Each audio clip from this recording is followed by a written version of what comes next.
Hello and welcome back to Unnati IAS. UPSC EPFO के syllabus में आज हम इकोनॉमिक्स का करंट अफेयर्स का लेक्चर नंबर 5 देखेंगे और आज हमारी जनवरी 2021 का इकोनॉमिक दृष्टि से सारा करंट अफेयर्स कंप्लीट हो जाएगा। आगे के लेक्चर्स में हम 1 से 2 लेक्चर में सारे पूरे मंथ के करंट अफेयर्स हम 1 से 2 लेक्चर में कवर करने की कोशिश किया करेंगे। तो ये लेक्चर एक्चुअली जनवरी के 2021 के लेक्चर में काफ़ी ज़्यादा आर्टिकल्स थे, इसलिए हमें इसको कवर करने में 5 लेक्चर लग गए। और हो सकता है फैब के लेक्चर भी 2 से 3 आए, क्योंकि उसमें हमारा बजट भी इंक्लूड होगा। बजट और इकोनॉमिक सर्वे जो बहुत ही इंपॉर्टेंट है आपके ईपीएफओ के एग्जाम की दृष्टि से। यहाँ से क्वेश्चंस 2 से 3 जरूर पूछे जाएंगे। हर हालत में आपके बजट और इकोनॉमिक सर्वे से क्वेश्चंस 2 से 3 क्वेश्चन जरूर आएंगे। तो आज हमारा ये लेक्चर कवर हो जाएगा जनवरी 2021 का।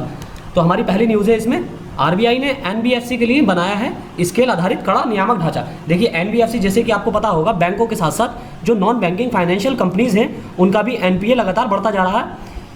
तो वो क्या, इसलिए उनको रेगुलेट करने के लिए और ज़्यादा स्ट्रिक्ट प्रोविजंस आरबीआई ने लागू किए हैं। तो आरबीआई ने लागू नहीं किए हैं, बल्कि आरबीआई ने रिकमेंडेशंस दी हैं इनको अलग स्ट्रक्चर फॉर्म में बनाने के लिए। तो इसमें इन्होंने आरबीआई ने क्या किया है, 4 तरह का रेगुलेटरी फ्रेमवर्क बनाने की सिफारिश की है। यानी कि इनको 4 कैटेगरी में डिवाइड किया गया है। वो कैटेगरी क्या है आपकी, एक तो बेस लेयर है सबसे पहले, यानी कि सबसे नीचे है बेस लेयर आपकी, बेस लेयर।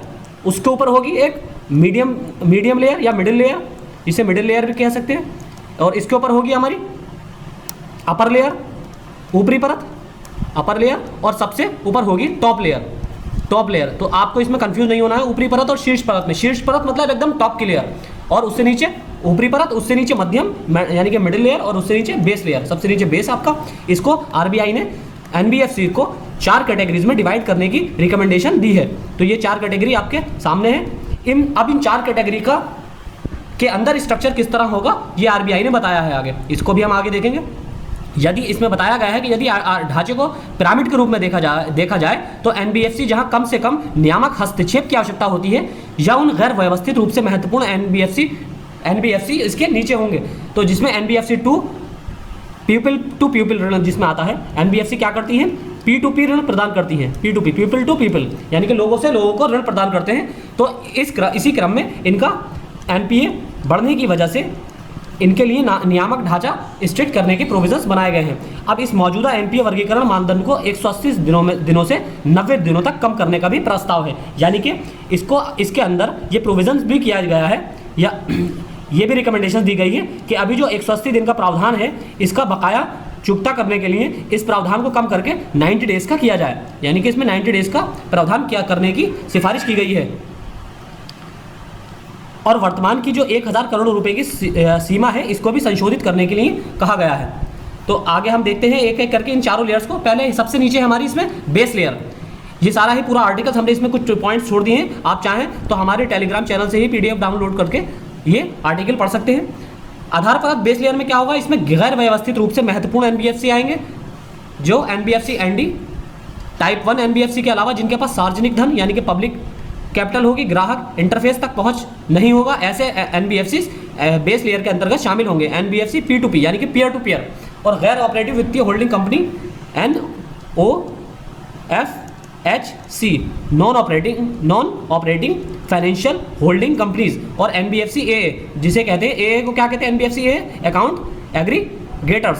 अकाउंट एग्रीगेटर्स, ये सारे इसमें आधार परत में शामिल होंगे। वर्गीकरण एनपीए की समय अवधि 180 से 90 दिनों तक कम कर दी गई है। परिसंपत्ति आकार सीमा 500 करोड़ से 1000 करोड़ तक बढ़ा दिया गया है। इसका एक एक पॉइंट इंपॉर्टेंट है, आपसे अंतर के फॉर्म में भी क्वेश्चन पूछा जा सकता है यूपीएससी द्वारा, और स्टेटमेंट वाइज भी क्वेश्चन पूछा जा सकता है कि आपसे किन्हीं दो लेयर्स के बीच में अंतर पूछ लिया जाएगा, या किसी एक लेयर के पॉइंट्स दे दिए जाएंगे और उसकी विशेषताओं के बारे में पूछ लिया जाएगा कि कौन सा कथन निम्नलिखित किसी लेयर के किसी विशेष लेयर की विशेषता से संबंधित है या नहीं है। तो परिसंपत्ति आकार की सीमा 500 करोड़ से 1000 करोड़ तक इसमें बढ़ा दी गई है। यानी कि बेस लेयर के अंतर्गत कौन सी एनबीएफसी शामिल होंगी, जिनकी आकार सीमा यानी कि एसेट वैल्यू कितनी है, पहले 500 करोड़ थी, इसको बढ़ाकर कितना कर दिया गया है, 1000 करोड़। यानी कि 1000 करोड़ या इससे कम की जितनी भी एसेट वैल्यू वाली एनबीएफसीज हैं वो सारी बेस लेयर के अंतर्गत शामिल होंगी। इस श्रेणी के तहत एनबीएफसी की अधिक संख्या आएगी, जो अभी तक 9133 थी से अब 9209 हो जाएगी, 9209 हो जाएगी। और प्रविष्ट मानदंडों को 2 करोड़ से 20 करोड़ तक न्यूनतम शुद्ध स्वामित्व वाले धन को बढ़ाकर कड़ा कर दिया गया है। यानी कि अब इसमें जो नए मानदंड जोड़े गए हैं, नए प्रोविजंस के अनुसार क्या किया गया है, इसमें पहले क्या था कि जिनका नेट प्रॉफिट 2 करोड़ रुपए तक का था, ऐसी एनबीएफसी आधार परत के अंतर्गत आती थी, लेकिन अब इसको बढ़ाकर कितना कर दिया गया है, 20 करोड़। यानी कि अब 20 करोड़ या इससे कम की नेट प्रॉफिट वाली कंपनी एनबीएफसीज भी इस बेस लेयर के अंतर्गत आएंगी। अगली लेयर है हमारी मिडिल लेयर, यानी कि मध्यम परत। इसमें एनबीएफसी 292 एनबीएफसीज हैं जो गैर जमा में शामिल हैं और एनबीएफसी 64 हैं ऐसी जो जमा वाली कंपनीज में शामिल हैं। एनबीएफसी एचएफसी यानी कि housing finance company, IFC no infrastructure financing companies हैं। आईडीएफएस कितनी है, आईडीएफएस हैं चार बुनियादी ढांचा ऋण निधि कंपनियां हैं। और एसपीडीएस ये क्या है, स्टैंड अलोन प्राथमिक डीलर। और सीआईसी 64 जो है सीआईसी है, यानी कि कोर इन्वेस्टमेंट कंपनीज।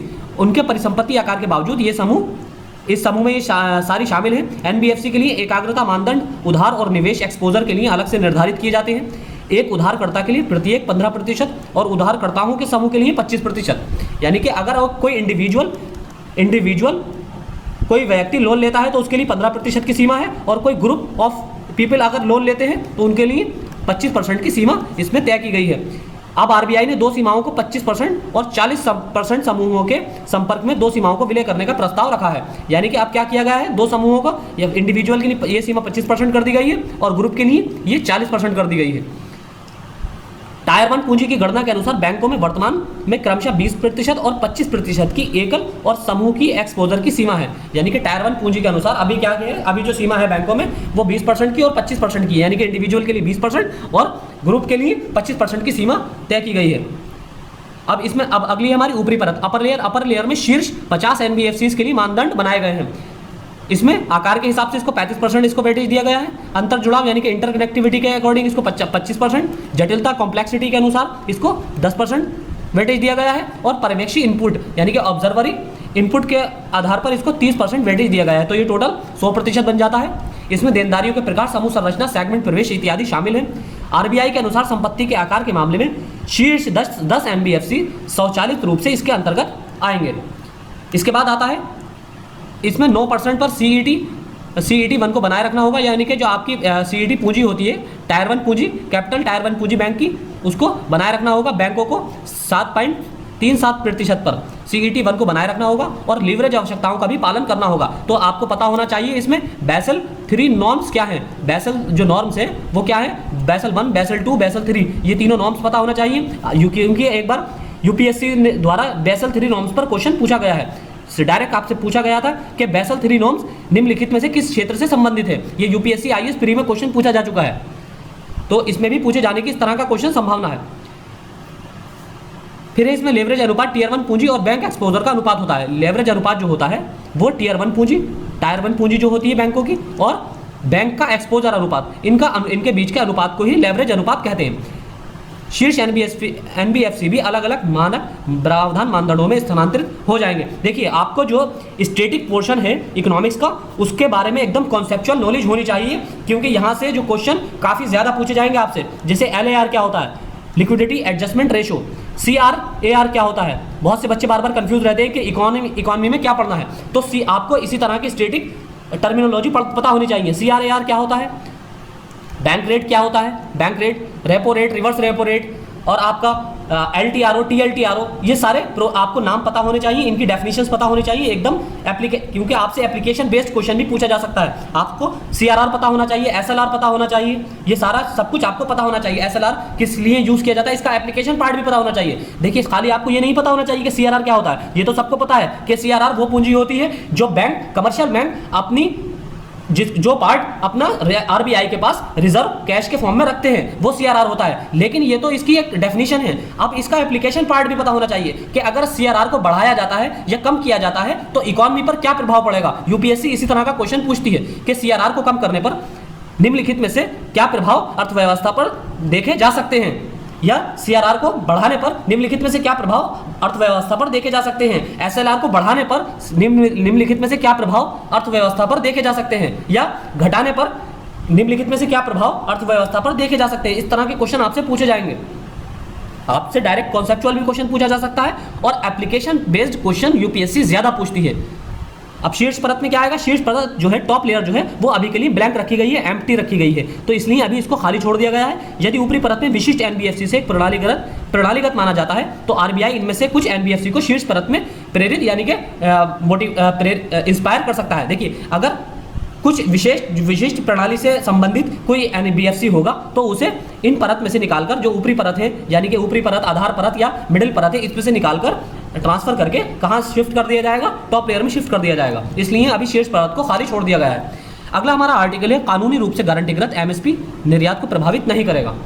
तो 2019 में अब इसमें कुछ डेटा दिया गया है एमएसपी का, जो हमारी इंडियन एग्रीकल्चर है उसके एक्सपोर्ट से संबंधित ये डेटा है और जो एग्जाम पर्सपेक्टिव से बहुत इंपॉर्टेंट है और इसको आईएएस प्री के लिए भी आप इंपॉर्टेंट मान लीजिए। देखिए, जितने भी आप दो चीज़ें याद रखिए, जितनी भी करंट में एग्रीकल्चर से न्यूज़ रिलेटेड जो न्यूज़ है वो आपको हर हालत में पढ़कर जाना है, चाहे आप यूपीएससी आईएएस देने जा रहे हो या फिर ईपीएफओ का एग्जाम। दोनों की दृष्टि से ये न्यूज़ एग्रीकल्चर से रिलेटेड जितनी भी न्यूज़ आई है वो सारी इंपॉर्टेंट है। आपसे कहीं से भी क्वेश्चन पूछा जा सकता है और हर हालत में क्वेश्चन एग्रीकल्चर से जरूर आएगा इस बार, क्योंकि बहुत बड़ा इशू हो गया है 10 महीने से किसानों का आंदोलन चल रहा है, आपको पता ही होगा। तो इसलिए ये पार्ट बहुत इंपॉर्टेंट है। और दूसरी चीज़, जितने भी पिछले 2 साल में लॉ पास हुए हैं, चाहे वो न्यू लेबर कोड पॉलिसी हो, चाहे वो कंपनीज एक्ट में संशोधन हो, चाहे आपका आईटी एक्ट हो, आईटी एक्ट में बहुत सारे अमेंडमेंट्स किए गए हैं जो कि ओटीटी प्लेटफॉर्म से संबंधित है। देखिए, ओटीटी प्लेटफॉर्म आपका कंप्यूटर के सेक्शन से भी लिंक करता है, इसलिए आपको आईटी सेक्टर से रिलेटेड जो 2021 में नया बिल पास किया गया है बहुत बहुत इंपॉर्टेंट है, वेरी वेरी इंपॉर्टेंट। यहाँ से क्वेश्चन पूछे जाने की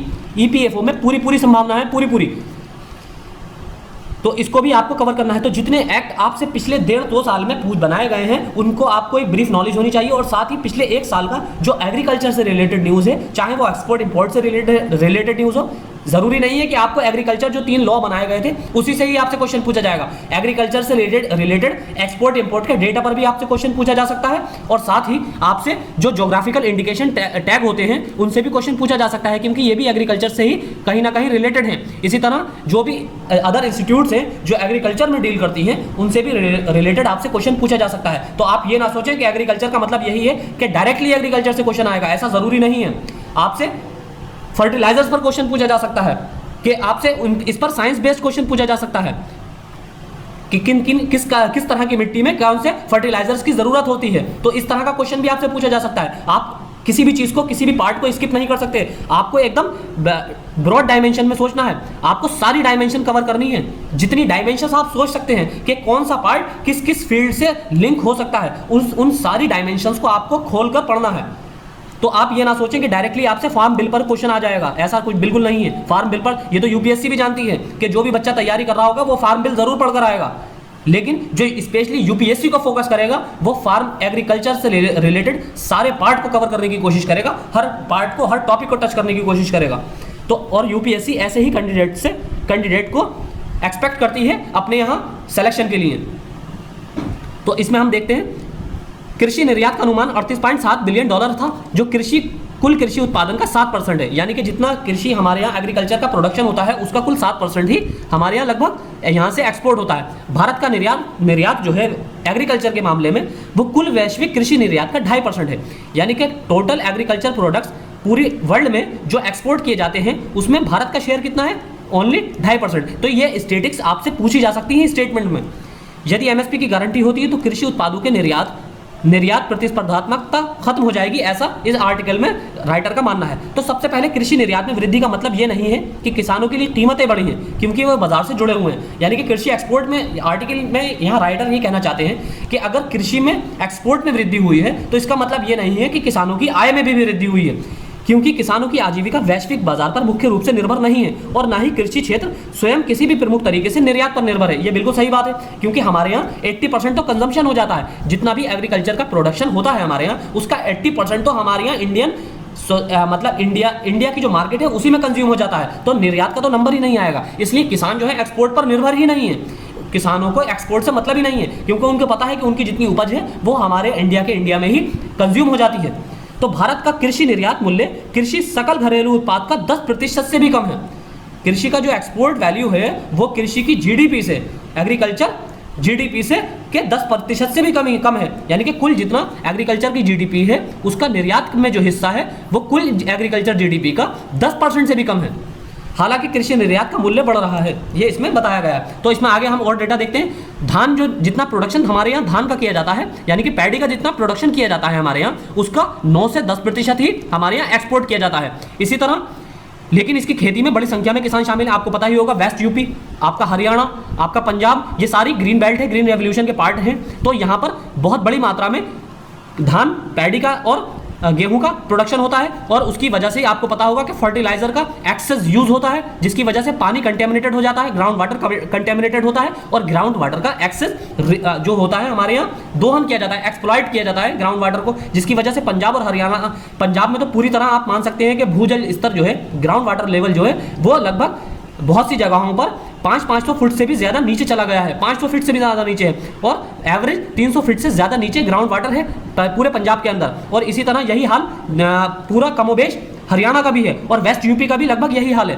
क्योंकि ये सारे यहाँ पर बिजली भी फ्री है और दूसरी चीज़ ये एक्सेस वाटर एक्सप्लॉइट किया जाता है ट्यूबवेल के जरिए। और दूसरी चीज़ यहाँ पर जो फर्टिलाइजर का यूज़ किया जाता है, उन फर्टिलाइजर्स के पर सब्सिडी की वजह से अधिक सब्सिडी की वजह से क्या किया जाता है, किसान बहुत ज़्यादा फर्टिलाइजर्स का यूज़ करते हैं क्योंकि उनको प्रोडक्शन बढ़ाना होता है और प्रोडक्शन इस वजह से यहाँ पर जो ग्राउंड वाटर है, इन सारे एरियाज़ में ग्राउंड वाटर कंटेमिनेटेड हो गया है। इसलिए आप देखेंगे कि पंजाब के कुछ गाँव ऐसे हैं जहाँ पर आर्सेनिक की बहुत ज़्यादा मात्रा पानी में पाई जाती है और आर्सेनिक कार्सिनोजेनिक फैक्टर है। यहाँ पंजाब का एक गाँव ऐसा है, ये हम आपको एक्स्ट्रा इन्फॉर्मेशन के लिए बता रहे हैं कि इस गाँव का नाम हमें याद थोड़ा स्किप हो गया है माइंड से। तो एक गांव ऐसा है जहां का 99% लोग कैंसर से पीड़ित हैं, यानी कि वहां के न्यू बॉर्न बेबी जो इन्फेंट हैं वो भी कैंसर से पीड़ित हैं। उसकी वजह यही है कि ग्राउंड वाटर पूरी तरह कंटेमिनेटेड हो गया है। तो इसका बहुत ज़्यादा नेगेटिव इम्पैक्ट भी देखा जाता है। तो हम बात कर रहे थे कपास का जो हमारे यहाँ जितना प्रोडक्शन होता है उसका कुल प्रोडक्शन का केवल 11 से 14% ही यहाँ से एक्सपोर्ट किया जाता है। चावल के मामले में सरकार ने 2019-20 में एमएसपी पर 44% उत्पादन रिकॉर्ड किया। वैश्विक बाजार में निर्यात प्रभावित नहीं हुआ। गैर बासमती चावल का निर्यात पहले वर्ष से दुगना हो गया है, यानी कि पिछले वर्ष से गैर बासमती चावल जो है उसका निर्यात बढ़ा है, डबल हो गया है।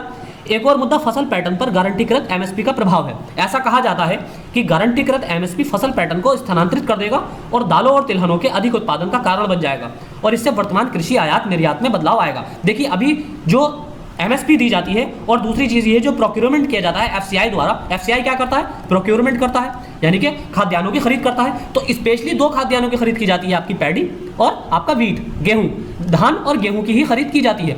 तो इसमें यह कहा जा रहा है कि अगर एमएसपी को गारंटीकृत किया जाएगा, यानी कि एमएसपी को लीगलाइज किया जाएगा, लॉ बनाया जाएगा, तो ऐसा होगा कि दाल यानी कि जो पल्सेस हैं और ऑयल सीड्स हैं, यानी ऑयल सीड्स फल जो हमारी क्रॉप्स हैं उनका प्रोडक्शन ज़्यादा हो जाएगा और जो हमारे खाद्यान्न हैं यानी कि फूड ग्रेन से उनका प्रोडक्शन कम हो जाएगा और इससे जो हमारा क्रॉप पैटर्न है वो प्रभावित होगा, ऐसा राइटर का कहना है।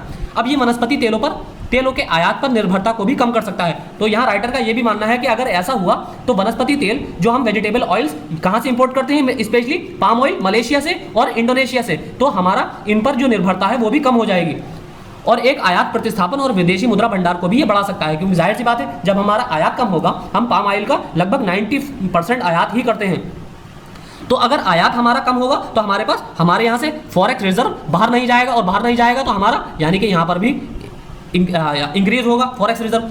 अब इसमें यह भी ध्यान रखना महत्वपूर्ण है कि वैश्विक बाजारों और कीमतें जो विभिन्न वस्तुओं के लिए प्रचलित कीमतें मुक्त या निष्पक्ष बाजारों के परिणाम स्वरूप नहीं है, बल्कि अंतर्राष्ट्रीय व्यापार में कठोर नियमों का परिणाम है। अब एक चीज़ और याद रखिए, आपको इस बार WTO और आपको WTO जो है इस बार बहुत ज़्यादा इंपॉर्टेंट है। WTO से क्वेश्चन आने की पूरी संभावना है, चाहे वो IAS प्री में आए, चाहे आपके EPFO में एग्जाम में क्वेश्चन पूछा जाए, यहाँ से क्वेश्चन जरूर पूछा जाएगा। कानूनी रूप से गारंटीकृत MSP प्रदान करना या नहीं और हमारी कृषि नीतियों को किसानों के हित को प्राथमिकता देते हुए निर्धारित करना चाहिए, ना कि निर्यात बाजारों को देखते हुए। तो राइटर का यहाँ ये मानना है कि जो गारंटीकृत MSP है ये प्रदान किया जाए या ना किया जाए, लेकिन हमारी नीतियां जो है, हमारी एग्रीकल्चर पॉलिसीज ऐसी होनी चाहिए जो हमारे किसानों के यानी कि फार्मर्स के इंटरेस्ट में हो, फार्मर्स के हित में हो, ना कि एक्सपोर्ट मार्केट्स के हित में। यानी कि यहाँ राइटर का ये कहना है, सरकार से, भारत सरकार से ये रिक्वेस्ट की गई है कि हमारे यहाँ की जो पॉलिसीज, एग्रीकल्चर पॉलिसीज है, वो इस तरह की बनी हुई होना चाहिए जो हमारे फार्मर्स के इंटरेस्ट में हो, ना कि एक्सपोर्ट मार्केट के इंटरेस्ट में। क्योंकि फार्मर्स जो है हमारे इंडियन फार्मर्स, वो एक्सपोर्ट पर निर्भर नहीं है, बल्कि क्योंकि उनका, मैंने जैसा आपको बताया कि 80% प्रोडक्शन जो है हमारे यहाँ कंज्यूम हो जाता है इंडियन मार्केट में ही। तो हमारे यहाँ जितनी उत्पादन है लगभग उतनी खपत हमारे इंडियन मार्केट में ही हो जाती है। क्योंकि आपको पता ही होगा 1.3 बिलियन की हमारी यहाँ की पॉपुलेशन है, तो बहुत बड़ा चंक है पॉपुलेशन का यहाँ खाने वालों का, और उसमें भी युवा पॉपुलेशन 65%, यानी कि युवा ही की डाइट ज़्यादा होती है, युवा की खुराक ज़्यादा होती है, युवा ज़्यादा खाता है। बूढ़े लोग ज़्यादा थोड़ी खाते हैं, 1 या 2 रोटी में उनका पेट भर जाएगा, युवा खाएंगे 5-6 रोटियां। तो इसलिए यहाँ कंजप्शन ज़्यादा है और एक्सपोर्ट पर हमारे किसानों की निर्भरता कम है। तो इसलिए फार्मर्स के लिए आपको हित में बनानी चाहिए पॉलिसीज, ना कि एक्सपोर्ट मार्केट के, क्योंकि आपको बड़ा चंक तो यहाँ फार्मर्स का इंडियन मार्केट पर डिपेंड करता है ना, तो आपको फार्मर्स के हित में बनानी चाहिए। तो ये यहाँ पर राइटर का मानना है। अब किसान संघों ने विरोध, 3 कृषि बिलों का भी विरोध किया है, उनको निरस्त करने की भी मांग की है, ये आपको पता ही होगा। तो वर्तमान में एमएसपी के लिए कोई वैधानिक समर्थन नहीं है, ये भी आपको पता होना चाहिए। और हाँ, साथ ही आपको ये भी पता होना चाहिए कि एमएसपी कितनी फसलों पर, कितनी क्रॉप्स पर प्रोवाइड किया जाता है। आपको कहीं कहीं 22 दिखेगा और कहीं 23 दिखेगा। तो टोटल देखिए, एक चीज़ याद रखिए, दिया तो 23 को जाता है, लेकिन एमएसपी 22 को ही दिया जाता है। इस चीज़ को आप बार बार सुन लीजिए, इसको दोबारा रिवाइज करके फिर से सुन लीजिए कि 23 बार को दिया जाता है, लेकिन एमएसपी 22 को दिया जाता है, लेकिन प्रोवाइड कितने को किया जाता है? 23 को।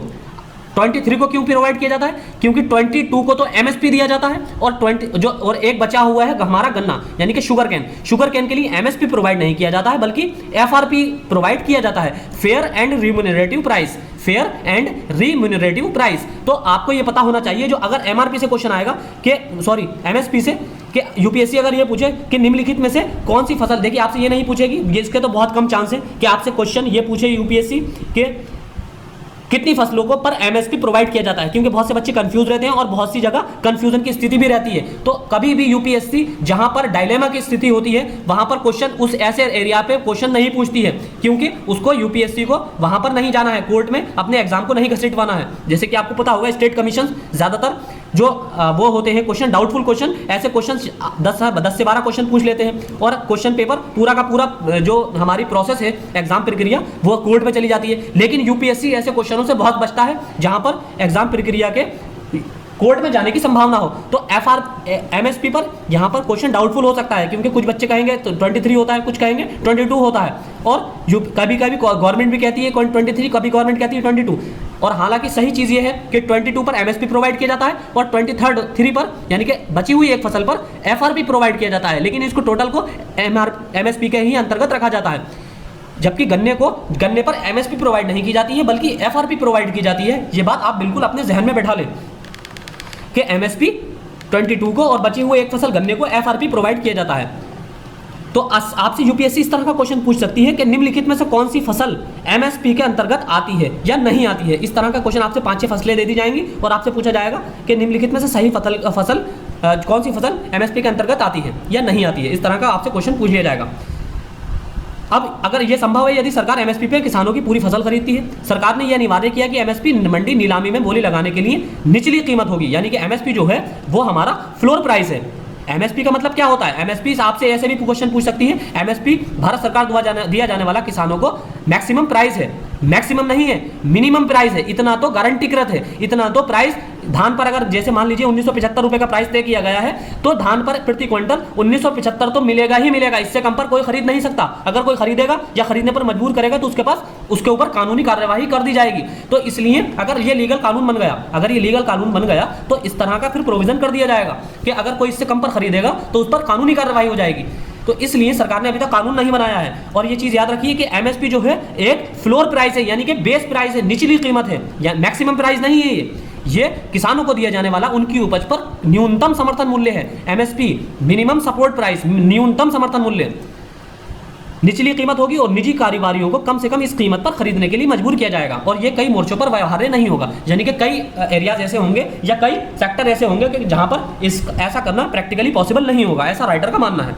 अब यद्यपि सरकार ने अनिवार्य वस्तुओं अधिनियम, एसेंशियल कमोडिटीज एक्ट, इसके तहत जारी गन्ना नियंत्रण आदेश 1966 के प्रावधानों के तहत जारी किए गए एफआरपी में बेचा जाना चाहिए। और मिलों ने क्या किया है, अभी तक आपको पता होगा, किसान आंदोलन में एक मांग ये भी है कि पिछले 4.5 साल में यूपी गवर्नमेंट के अंदर, उत्तर प्रदेश गवर्नमेंट के अंदर पिछले 4.5 साल में अभी तक गन्ना किसानों का उनका मूल्य नहीं, गन्ना किसानों को उनकी पेमेंट एफआरपी पर नहीं दी गई है, बल्कि पेमेंट ही नहीं दी गई है। 11,000 करोड़ रुपए का बकाया अभी तक किसानों का बाकी है, पूरा 4-4.5 साल का, अभी तक उनको 1 रुपया भी नहीं दिया गया है। जिसको ये कहा गया था बीजेपी गवर्नमेंट बनने से पहले 2017 में यूपी के अंदर ये कहा गया था कि 14 दिन के अंदर उनको उनका गन्ने का मूल्य 14 दिन के अंदर उनको प्रोवाइड कर दिया जाएगा। और बल्कि 4.5 साल हो गए हैं, अब तक उनको किसी भी फसल का मूल्य, गन्ने से रिलेटेड किसी भी फसल का उनको मूल्य नहीं मिला है। अब बाजार गतिशीलता खरीदारों की तरफ से मांग निर्धारित करेगी। अगर उन्हें एक विशिष्ट मूल्य पर खरीदने के लिए मजबूर किया जाता है और वे व्यवसाय से बाहर निकलते हैं तो इससे किसानों को लाभ नहीं मिलेगा। आगे इसमें है, सरकार की खरीद 23 फसलों के कुल उत्पादन का एमएसपी मूल्य 2019-20 में 10.78 लाख करोड़ रुपए के आसपास था। देखिए यहाँ पर बताया गया है आर्टिकल में 23 फसलों का एमएसपी के बारे में बताया गया है, बल्कि ये 22 फसलें हैं और एक शुगर केन है। शुगर केन पर हमने बताया आपको एफआरपी प्रोवाइड किया जाता है, ना कि आपका एमएसपी। तो इसको इसी में ही इंक्लूड करके बताया गया है। ये सब विपणन नहीं किया गया है, यानी कि इसको मार्केटिंग नहीं की गई है। कुछ आत्म खपत यानी कि कुछ सेल्फ कंजम्पशन किया गया है, कुछ अगले सत्र के लिए बीज बनाए के लिए रखा गया है और कुछ पशु खपत के लिए बनाए रखा जाता है। अब इसके बाद विपणन योग्य अधिशेष जो होता है, यानी कि जिसकी मार्केटिंग योग्य जो सरप्लस होता है वो कुल 75% ही होता है। यानी कि जितना अगर 100 यूनिट प्रोडक्शन होता है तो उसमें से 25 यूनिट प्रोडक्शन किस चीज़ में खत्म हो जाता है, यहाँ बताया गया है। वो उसमें आपका सेल्फ किसानों के बारे में बात हो रही है। अगर किसान 100 यूनिट का प्रोडक्शन करते हैं तो उनका 25 यूनिट सेल्फ कंजम्पशन में खत्म हो जाता है, कुछ अगले सत्र के लिए यूज करने के लिए रख लेते हैं और कुछ वहां अगले सत्र के बीज के लिए, यानी कि कुछ का बीज बनाने के लिए रख लेते हैं और कुछ अपने पशुओं के चारे के लिए वो रख लेते हैं। तो बचा हुआ जो 75 यूनिट है उसको ही एमएसपी पर बेचने के लिए उनको मार्केटिंग की जाती है। इसके लिए एमएसपी लगभग 8 लाख करोड़ रुपए आएगा। यानी कि इसके लिए क्या क्या बताया गया है राइटर द्वारा कि बचे हुए 75 यूनिट के लिए जो खर्चा आएगा सरकार का वो 8 लाख करोड़ रुपए आएगा।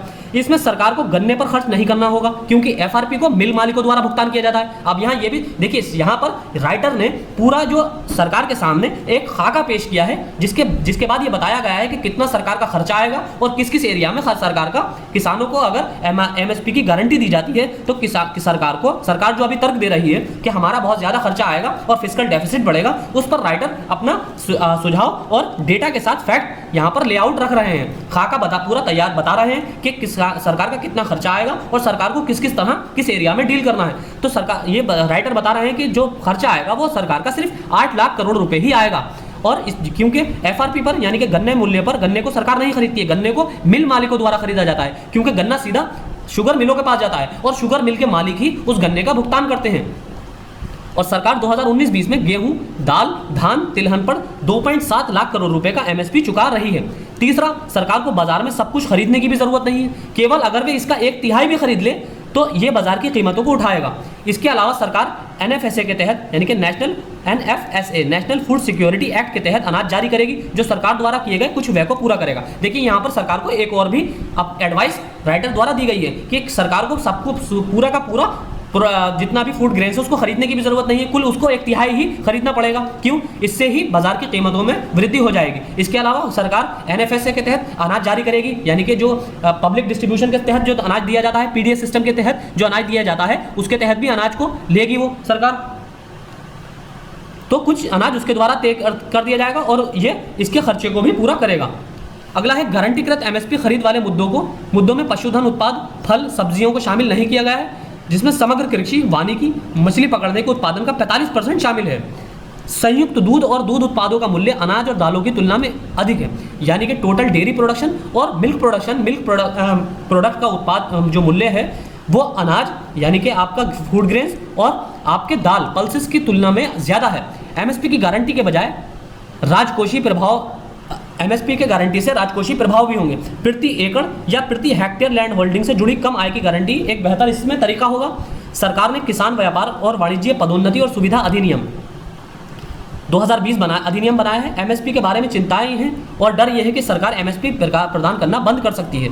यही फार्मर्स को इस बात का डर है। कानून में ऐसा कोई उल्लेख नहीं किया गया है और अब तक सरकार ने एफसीआई द्वारा अनाज की खरीद पर अपनी स्थिति में कोई बदलाव नहीं किया गया है। देखिए, इसमें यह भी बताया गया है, राइटर ने यह भी बताया है कि किसानों को चिंता इस बात की है इन 3 फार्म बिल को लेकर कि किसान सरकार जो है आने वाले समय में एमएसपी पर खरीद बंद कर सकती है। और राइटर ये बता रहे हैं कि ऐसा किसी भी जो एक्ट है, जितने भी 3 फार्म बिल हैं, उसमें इस तरह का कोई उल्लेख नहीं है। हालांकि कभी कभी उल्लेख करना जरूरी नहीं होता है, वो इनडायरेक्टली भी काम हो जाता है। तो सरकार ने, राइटर का कहना यह है कि सरकार ने इस बात का कोई उल्लेख नहीं किया है कि एमएसपी पर खरीद बंद की जाएगी। और दूसरी चीज़, अभी तक एफसीआई द्वारा जो अनाज खरीदा जा रहा है, उस अनाज के खरीद में भी प्रोक्योरमेंट में भी किसी भी तरह की कमी नहीं की गई है। एफसीआई द्वारा जो अनाज की खरीद की जाती है उसके प्रोक्योरमेंट में भी कोई कमी नहीं की गई है।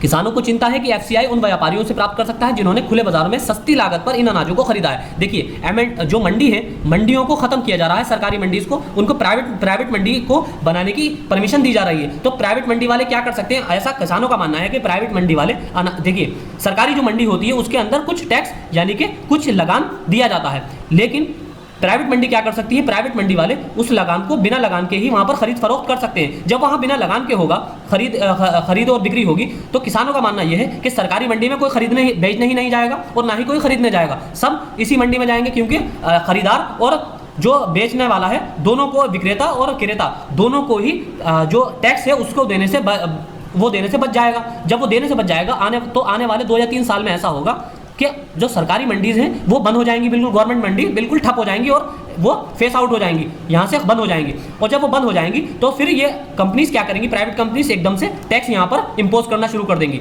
तो यहाँ पर फिर दोहन होने लगेगा और यहाँ पर कम पैसों में अनाज की खरीद होगी और फिर यही अनाज ये जो बड़े व्यापारी हैं, बिजनेसमैन हैं, इनसे एमआरपी रेट पर सरकार खरीद लेगी। तो यही किसानों का सबसे मेन मुद्दा है। सरकार ने बफर स्टॉक के तहत जितना अनिवार्य किया है उससे अधिक खरीदा है। यह भी राइटर द्वारा बताया गया है कि बफर स्टॉक में जितना अनिवार्य प्रोविजन किया गया है उससे ज़्यादा अब तक सरकार खरीद चुकी है। जो एक बड़ी खरीद केंद्र पर एक वित्तीय बोझ डालती है और बाजार से आवश्यक अनाज वापस लेने से मुद्रास्फीति पर दबाव बनता है। चावल की खरीद मुख्य रूप से शीर्ष 7 राज्यों से और शीर्ष 5 राज्यों से गेहूं की खरीद की जाती है। यानी कि जो पैडी जो खरीदा जाता है वो टॉप 7 स्टेट्स हैं और आपके जो गेहूं वाले राज्य हैं उसमें शीर्ष के 5 राज्य हैं, इनसे ही गेहूं खरीदा जाता है। इस तरह की तिरछी खरीद प्रथाएं भी पर्यावरणीय असंतुलन पैदा करती हैं। किसान पानी और मिट्टी की कमी के परिणामों के बावजूद चावल पैदा करते रहते हैं, जैसे कि हमने आपको बताया, जहाँ पानी भी कंटेमिनेटेड हो रहा है और ग्राउंड वाटर लेवल भी नीचे दिनों दिन जाता जा रहा है। आने वाले दिनों में बाजार की मांग कम हो रही, कमजोर अर्थव्यवस्था और उच्च आयात लागत एमएसपी अधिकांश कृषि उपज के मूल्य प्राप्ति के लिए समाधान प्रदान करने की संभावना नहीं है। तो ये पूरा आर्टिकल एमएसपी और किसानों के एक्सपोर्ट के बारे में बताया गया है। अगली न्यूज़ हमारी सौर ऊर्जा क्षेत्र में चैंपियन बनने का हमारा मौका। यहाँ सौर ऊर्जा से रिलेटेड आर्टिकल बताया गया है। इसमें नवीकरणीय ऊर्जा क्षेत्र को प्रेरित करने के लिए प्राथमिकता दी गई है। इसके भीतर सौर ऊर्जा पर ध्यान केंद्रित है। जैसे कि आपको पता होगा कि एक इकलौता कोई ऐसा हमारे यहाँ हेडक्वार्टर है जो इंटरनेशनल हेडक्वार्टर जो भारत में स्थित है, वो है इंटरनेशनल सोलर अलायंस का हेडक्वार्टर। तो ये आपको पता ही होगा, इसलिए ये हमारे लिए सौर ऊर्जा बहुत इंपॉर्टेंट है। विश्व सौर बैंक WSB के अग्रणी सदस्य बनने के लिए उत्सुक रहा है। भारत जो है विश्व सौर बैंक का, वर्ल्ड सोलर बैंक का अग्रणी सदस्य बनने का उत्सुक है। अंतर्राष्ट्रीय सौर गठबंधन ISA द्वारा प्रस्तावित एक बहुपक्षीय ऋणदाता जिसमें 30% हिस्सेदारी के लिए 600 मिलियन की इक्विटी प्रतिबद्धता बनाकर प्रस्तावित किया गया है। इसे स्थापित करने का प्रस्ताव जल्द ही ISA की संचालन समिति द्वारा पारित किया जा सकता है। देखिए क्या हुआ है कि अभी वर्ल्ड सोलर बैंक बनाने का प्रस्ताव भारत द्वारा रखा गया है, जिसमें 30% की हिस्सेदारी भारत ने अपनी रखने की प्रतिबद्धता जताई है, जो कि लगभग $600 मिलियन के आसपास होगी। यह भारत के भीतर भी स्थित हो सकता है और एक अध्ययन में बेंगलुरु में गिफ्ट सिटी में या नई दिल्ली में इसको बनाया जा सकता है वर्ल्ड सोलर बैंक को। जैसे कि आपको पता होगा ISA का हेडक्वार्टर कहाँ है, गुरुग्राम हरियाणा में, जो कि जिसे गुड़गांव के नाम से पहले जाना जाता था, क्योंकि इसके लिए सबसे उपयुक्त स्थानों के रूप में है ये। यदि ऐसा होता है तो WSB भारत में अपने मुख्यालय के साथ पहला बहुपक्षीय विकास बैंक होगा, यानी कि पहला इंटरनेशनल बैंक होगा जो कि हमारे यहाँ इंडिया में स्थित होगा। इसी तरह ISA जो था पहला ऐसा ऑर्गेनाइजेशन है इंटरनेशनल जिसका हेडक्वार्टर हमारे यहाँ भारत में स्थित है। फिर है जलवायु परिवर्तन से जुड़ी चुनौतियों में वृद्धि होती जा रही है। जैसे कि आपको पता है भारत को सौर ऊर्जा के चैंपियन के रूप में खुद को स्थापित करना चाहिए और भारत इस पर काम कर रहा है। 2014 तक सौर ऊर्जा की केवल 3 गीगावाट स्थापित क्षमता थी, जो अब 37 गीगावाट है और भारत के जो लक्ष्य है 2022 तक 100 गीगावाट क्षमता स्थापित करने का लक्ष्य है। हालांकि ये वृद्धि महत्वपूर्ण है, ये कुल बिजली क्षमता का केवल 10% है, यानी कि ये 100 गीगावाट जो है ये कुल बिजली हमारे यहाँ जो इतनी भी खपत है, कंजम्पशन है, उसका केवल 10% ही है। तो इसलिए स्पष्ट है कि जीवाश्म ईंधन पर निर्भरता को कम करने से पहले भारत को एक लंबा सफर तय करना होगा।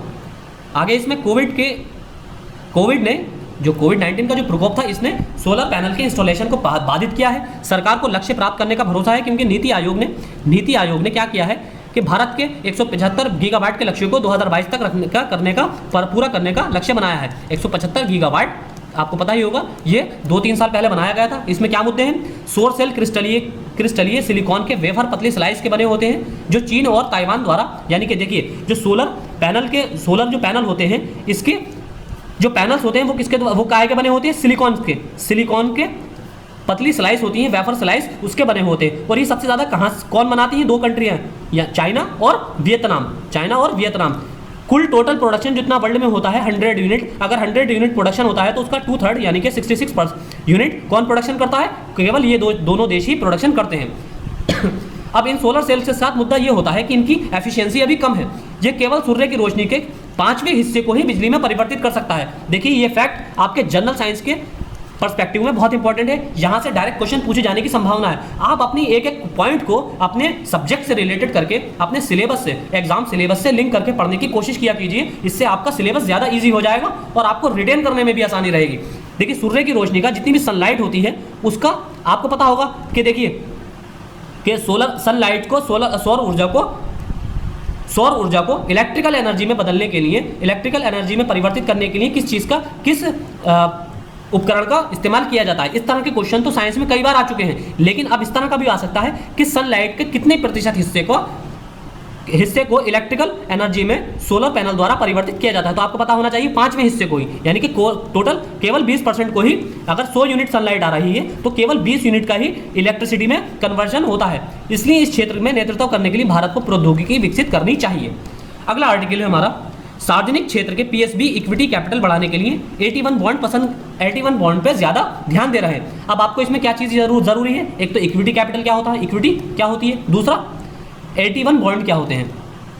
81 बॉन्ड तो सार्वजनिक क्षेत्र के बैंक पुनर्पूंजीकरण के लिए, पुनर्पूंजीकरण से संबंधित हमने आर्टिकल पिछले लेक्चर में डिस्कस किया था। अतिरिक्त टीयर 1 पूंजी, जिसे जो एक्स्ट्रा, देखिए एडिशनल टीयर 1 पूंजी, यानी कि टीयर 1 कैपिटल तो आपको पता ही है कि क्या होती है बैंकों की टीयर 1 कैपिटल। तो 81 क्या होता है? एडिशनल टीयर 1, यानी कि अतिरिक्त टीयर 1 पूंजी बॉन्ड जो है उसके बारे में बात हो रही है। पीएसबी केवल इन बॉन्ड को जारी करने वाले होते हैं, जबकि निजी क्षेत्र के बैंक इक्विटी कैपिटल बढ़ा रहे हैं। आरबीआई द्वारा इन बॉन्ड का बढ़ावा दिया गया है, जो चाहता है कि इन बैंकों को आने वाले दिनों में उच्च उधार देने के लिए पर्याप्त रूप से पूंजीकृत किया जा सके और महामारी के कारण उत्पन्न होने वाले बुरे ऋणों का भी ख्याल रखा जाए। अब तक इस वित्त वर्ष में पीएसबी ने इस माध्यम से 17,600 करोड़ रुपए जुटाए हैं और कई आने वाले दिनों में इन्हें जारी करना होगा।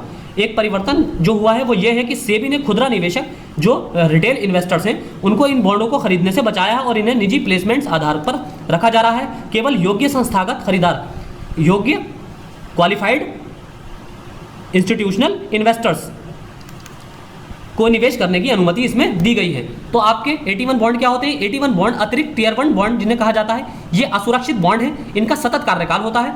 दूसरे शब्दों में बॉन्ड में कोई परिपक्वता अवधि नहीं है, यानी कि इसमें किसी भी तरह का मैच्योरिटी पीरियड नहीं होता है। इनका एकदम सस्टेनेबल टाइम पीरियड होता है, यानी कि सतत चलते रहते हैं। इनके पास कॉल विकल्प नहीं है, यानी कि कॉल आउट करने का विकल्प होता है, इनके पास कॉल आउट करने का विकल्प होता है, जिसका उपयोग बैंकों द्वारा इन बॉन्ड को निवेशकों से वापस खरीदने के लिए किया जा सकता है। यानी कि बैंक जब ये बॉन्ड को इशू करते हैं अपने इन्वेस्टर्स को, यानी कि इन्वेस्टर्स क्या करते हैं, इन बॉन्ड को खरीदते हैं, जिससे बैंक के पास पैसा आता है, तो इसके पास कॉल आउट करने का ऑप्शन होता है बैंक के पास। बैंक जब चाहे इन बॉन्ड्स पर को दोबारा रीपरचेस कर सकती है। ये बॉन्ड आमतौर पर बैंकों द्वारा अपने मूल या टीयर 1 पूंजी को मजबूत करने के लिए उपयोग किए जाते हैं। तो आपको ये बेसिक पता होनी चाहिए कि इन बॉन्डों को क्यों जारी किया जाता है, अपनी टीयर 1 पूंजी को मजबूत करने के लिए। और इनकी ये फैक्ट्स जो है बहुत इंपॉर्टेंट है, पर इनकी कोई मैच्योरिटी पीरियड नहीं है, इनको जब चाहे बैंक रिकॉल कर सकता है और इनको इन्वेस्टर से दोबारा रीपरचेस कर सकता है। दूसरा, इन बॉन्डों को निवेशकों से वापस खरीदने के लिए इस रिकॉल ऑप्शन का यूज किया जाता है और इनका सतत कार्यकाल होता है, यानी कि लगातार चलते रहते हैं जब बैंक चाहे, यानी कि इनका कोई फिक्स टाइम नहीं है कि 1 साल 2 साल या 5 साल। इनको जब बैंक चाहे तब जैसे आज जारी करके अगले दिन भी इनको कॉल आउट कर सकता है और 10 साल बाद भी कॉल कर सकता है। अगली न्यूज़ है हमारी WTO इंडिया में प्रति किसान सब्सिडी नियम का समर्थन करता है, यानी कि WTO ये चाहता है कि आपको जो सब्सिडी प्रोवाइड करनी है आप हमें डाटा दीजिए कि आप पर फार्मर कितनी सब्सिडी प्रोवाइड करते हैं या कर रहे हैं। अब भारत सरकार WTO विचार के लिए पेपर पर काम कर रही है जो प्रति किसान सब्सिडी पद्धति को अपनाने पर ध्यान केंद्रित करेगी, ताकि गरीब किसानों की आजीविका को बनाए रखने के लिए सब्सिडी को बड़े पैमाने पर कृषि निर्यात का समर्थन करने के लिए कुछ विकसित सदस्यों द्वारा उपयोग किए जाने वाले लोगों से अलग तरीके का समर्थन दिया जा सके, यानी कि कुछ एक्स्ट्रा ट्रीटमेंट भारत को दिया जा सके। किस संदर्भ में? निर्यात के संदर्भ में, एक्सपोर्ट के संदर्भ में हमारे फार्मर्स को, क्योंकि हम डेवलपिंग नेशंस के अंतर्गत आते हैं और हमारे डेवलपिंग नेशंस के अंतर्गत जो स्टेटस हमने पिछले लेक्चर्स में आपसे डिस्कस किया था कि डेवलपिंग नेशन स्टेटस किसको दिया जाता है, तो उसकी क्या परिभाषा है आपको पता होगा। जैसे हमने आपको बताया था कि WTO ने कोई स्पेशल परिभाषा डेवलपिंग नेशंस की नहीं दी है। जो भी नेशन अपने आप को डेवलपिंग घोषित करता है वो स्वयं ही इस घोषणा को जारी करता है मीटिंग के अंदर कि हम डेवलपिंग नेशंस हैं, और इस पर चाहें तो जितने भी मेंबर्स हैं WTO के वो इस पर समर्थन भी कर सकते हैं उस देश का, और इस पर विरोध प्रदर्शन भी कर सकते हैं। हालांकि भारत WTO से हर देश में प्रत्येक किसान के FSO/PS के स्तर को ध्यान में रखने के लिए कृषि सब्सिडी की गणना करने की पद्धति को फिर से परिभाषित करने के लिए कह रहा है। यह WTO के प्रति किसान सब्सिडी पद्धति को अपनाने और अनुपातिकता के सिद्धांत को फिर से परिभाषित करना चाहता है, ताकि गरीब किसानों के लिए आजीविका को बनाए रखने के लिए सब्सिडी को विकसित देशों द्वारा खेती के निर्यात बढ़ाने के लिए अलग अलग इलाज यानी कि अलग अलग ट्रीटमेंट दिया जा सके। भारत और चीन ने इंगित किया है कि विकसित अर्थव्यवस्थाएं $160 बिलियन के वैश्विक अधिकारों का 90% से अधिक के लिए योगदान देते हैं, और ये उनके डी मिनिमस से परे है। डी मिनिमस क्या होता है? यानी कि ये एक लीगल टर्म है। इसका मतलब ये होता है कि मिनिमम जितना देना चाहिए उससे ज़्यादा दे रहे हैं। इसके जितना सब्सिडी समर्थन देना चाहिए उससे ज़्यादा प्रदान करना डी मिनिमस कहलाता है। इसके विपरीत विकासशील सदस्यों को केवल डी मिनिमस तक ही पहुंच है। इसके परिणाम स्वरूप ये प्रमुख विषमता हुई है, यानी कि इसमें इनइक्वालिटी को ये बढ़ावा देता है। अगला न्यूज़ है हमारी लास्ट न्यूज़, बैंक लिबोर को छोड़ने के लिए तैयार है। लिबोर क्या है? लंदन बैंक रेट होती है ये, तो ये बहुत इंपॉर्टेंट है। 2021 से के लास्ट से ये बैंक हमारे इंडियन बैंक्स इसको छोड़ रहे हैं, तो ये हमारे लिए लिबोर भी इंपॉर्टेंट है क्योंकि 2021 में के लास्ट में खत्म होगा, और इसके अलावा इसका जो अल्टरनेट स्टार्ट किया जाएगा वो भी हमारे लिए इंपॉर्टेंट है। तो 2021 के अंत में लिबोर को हटा दिया जाएगा। भारतीय bank London interbank offer rate, LIBOR London interbank offer rate वैकल्पिक संदर्भ दर से अपनी विदेशी मुद्रा ऋण को हटाने के लिए तैयार है। अब इसमें दो लोकप्रिय वैकल्पिक दरें हैं, तो इसके अंतर्गत कौन सी दरें हैं? पहली है SOFR सुरक्षित ओवरनाइट वित्त पोषण दर, सिक्योर्ड ओवरनाइट फाइनेंसिंग रेट, और दूसरी है SONIA SONIA sterling overnight interbank औसत दर, यानी कि sterling overnight interbank average rate SONIA. इन दरों के साथ मुद्दा यह है कि वैश्विक स्तर पर केवल कुछ स्वैप सौदे इससे जुड़े हुए हैं। इस तरह के अंतरराष्ट्रीय बेंचमार्क के संदर्भ में 3 प्रकार के उधार दिए जाते हैं। पहला क्रेडिट लाइन, कि जो लाइन ऑफ क्रेडिट दी जाती है, लाइन ऑफ क्रेडिट के जो उधार दिए जाते हैं वो इसी के संदर्भ में दिए जाते हैं। जैसे कि भारत श्रीलंका को उधार दे रहा है लाइन ऑफ क्रेडिट $100 मिलियन, या फिर भारत बांग्लादेश को लाइन ऑफ क्रेडिट देता है। तो लाइन ऑफ क्रेडिट क्या होता है? जैसे मान लीजिए किसी कंट्री को भारत ने, मान लीजिए श्रीलंका को ही $100 मिलियन की लाइन ऑफ क्रेडिट दी, तो लाइन ऑफ क्रेडिट में क्या होता है? अगर इसको पूरे पैसे श्रीलंका को $100 मिलियन एक साथ नहीं दिए जाएंगे। अगर श्रीलंका को अभी $20 मिलियन की आवश्यकता है तो $20 मिलियन ही वो भारत से ले मांगेगा, और भारत उसको $20 मिलियन अप्रूव करके ट्रांसफर कर देगा। अब जो ब्याज लिया जाएगा श्रीलंका से वो अभी केवल $20 मिलियन पर ही लिया जाएगा। अब और बाकी $80 मिलियन भारत के पास रहेंगे। अब बाकी $80 मिलियन पर श्रीलंका से ब्याज नहीं लिया जाएगा, केवल $20 मिलियन पर लिया जाएगा। अब मान लीजिए 6 महीने बाद उसको $40 मिलियन की और आवश्यकता पड़ गई, तो श्रीलंका क्या करेगा? $40 मिलियन भारत से और मांग लेगा। तो $40 मिलियन 6 महीने बाद फिर दे दिए जाएंगे इसको। तो अब जो 6 महीने बाद ब्याज लिया जाएगा वो 40 + 20 $60 मिलियन पर लिया जाएगा श्रीलंका से। अब यहाँ पर कितने बचेंगे? यहाँ पर भारत के पास $40 मिलियन अभी भी भारत के अकाउंट में बचेंगे। तो इस तरह जितनी पैसे की जरूरत होती है उतना पैसा ट्रांसफर किया जाता है, यही लाइन ऑफ क्रेडिट कहलाती है। अब कार्यशील पूंजी के लिए डॉलर ऋण जुटाने और दीर्घकालिक बाहरी वाणिज्यिक उधारों से संबंधित ECB यानी कि एक्सटर्नल कमर्शियल बोरोइंग्स, और इन अल्पकालिक उधारों में से कोई मुद्दा, लेकिन दीर्घकालिक ऋण दोनों उधारकर्ताओं और उधारकर्ताओं के लिए समस्या का क्षेत्र है।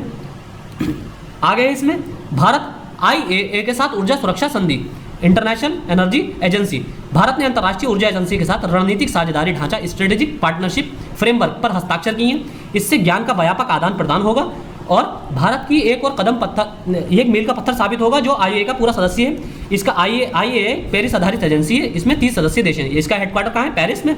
ये भारत पर एक सदस्य बनने के लिए उत्सुक है क्योंकि ये वैश्विक ऊर्जा सुरक्षा उपकरण को बढ़ावा देगा और ओपेक से निपटने के लिए अधिक वजन इसमें स्थापित करेगा। हाल ही में सऊदी अरब दुनिया का सबसे बड़ा तेल उत्पादक ने अपने उत्पादन को कम कर दिया और तेल की कीमतों में अस्थिरता आई है। ये वैश्विक उत्पादन का लगभग 40% है, यानी कि टोटल जितना भी क्रूड ऑयल का प्रोडक्शन होता है उसका 40% कौन करता है? अकेले सऊदी अरब करता है। और भारत के तेल आयात का 83% है, यानी कि भारत जितना तेल आयात करता है उसका 83% केवल कहाँ से आयात किया जाता है? वो सऊदी अरब से ही आयात किया जाता है। तो आपको देखिए ये क्रम भी पता होना चाहिए, सीक्वेंस पता होना चाहिए कि भारत, ये आपसे डायरेक्ट क्वेश्चन पूछा जा सकता है, यूपीएससी पहले पूछ भी चुकी है कि क्रूड ऑयल के संदर्भ में भारत द्वारा आयात किए जाने वाले देशों के संदर्भ में निम्नलिखित देशों को क्रमानुसार यानी कि डिसेंडिंग ऑर्डर में या असेंडिंग ऑर्डर में व्यवस्थित कीजिए, आरोही क्रम में या अवरोही क्रम में, घटते हुए क्रम में व्यवस्थित कीजिए कि किस देश से कितना आयात किया जाता है क्रूड ऑयल का। तो पहले जैसे ईरान का सबसे ज्यादा आयात किया जाता था और ट्रंप शासनकाल में के दबाव के चलते जब ट्रंप ने JCPO से पुल आउट कर लिया था, joint comprehension plan of action, यानी कि जो ईरान डील थी, ईरान न्यूक्लियर डील, उससे जब पुल आउट कर लिया था तो उसकी वजह से कई देशों पर प्रेशर था यूएसए का, ट्रंप प्रशासन का, जिसकी वजह से इंडिया ने भी ईरान से तेल लेना कम कर दिया और हल्के हल्के उसे खत्म कर दिया। तो अब जो है सऊदी अरब से उसका जो अल्टरनेट है वो सऊदी अरब से ही, बाकी बचा हुआ तेल सऊदी अरब से ही इंपोर्ट किया जा रहा है। तो अब सऊदी अरब हमारे यहाँ जितना क्रूड ऑयल आ रहा है उसका 83% खाली सऊदी अरब से ही आ रहा है और बाकी बचा हुआ इराक और आपका UAE से आता है और ओमान से आता है। तो ये सब आपको पता होना चाहिए, इसका डिटेल आपको पता होना चाहिए। नेट आयात के 90 दिनों के बराबर आपातकालीन तेल भंडार बनाए रखना। भारत वर्तमान में 65 दिनों की आवश्यकता के लिए भंडारण के साथ घरेलू रिफाइनरियों के साथ तेल आवश्यकताओं को 10 दिनों की आपूर्ति कर सकता है। और भारत सरकार 12 दिनों की कच्ची तेल की जरूरतों को समर्थन करने के लिए रणनीतिक रिजर्व भी बना रही है। तो रणनीतिक रिजर्व, स्ट्रेटेजिक पेट्रोलियम रिजर्व कहाँ कहाँ बने हुए हैं, जैसे कि पाडूर में बना हुआ है और कई जगह बने हुए हैं। तो ये आपको ये भी पता होना चाहिए रणनीतिक पेट्रोलियम रिजर्व कहाँ बने हुए हैं। तो इसका जिला भी पता होना चाहिए किस शहर में बना हुआ है और वो शहर किस आपके राज्य में स्थित है। तो आपसे मैच द फॉलोइंग में क्वेश्चन पूछा जा सकता है कि पाडूर के सामने अलग स्टेट लिख दिया जाएगा और स्टेट और राज्य हैं और जिले हैं उनके सामने अलग स्टेट लिख दिया जाएगा। तो ये जो नए बने हैं वो 3 जिले भी आपको पता होना चाहिए और जो पहले 3 थे स्ट्रेटेजिक पेट्रोलियम रिजर्व के जो 3 जिले जहां पर बने हुए थे ऑलरेडी उनके भी आपको पता होना चाहिए, जिसमें से 1 या 2 जयपुर आपके राजस्थान में भी हैं। तो आज के लेक्चर में इतना ही है और कुछ आपके उड़ीसा में है और एक कर्नाटक में है शायद। तो आज के लेक्चर में इतना ही। Thank you. ये हमारा आज जनवरी का लेक्चर कंप्लीट हो गया है। Thank you.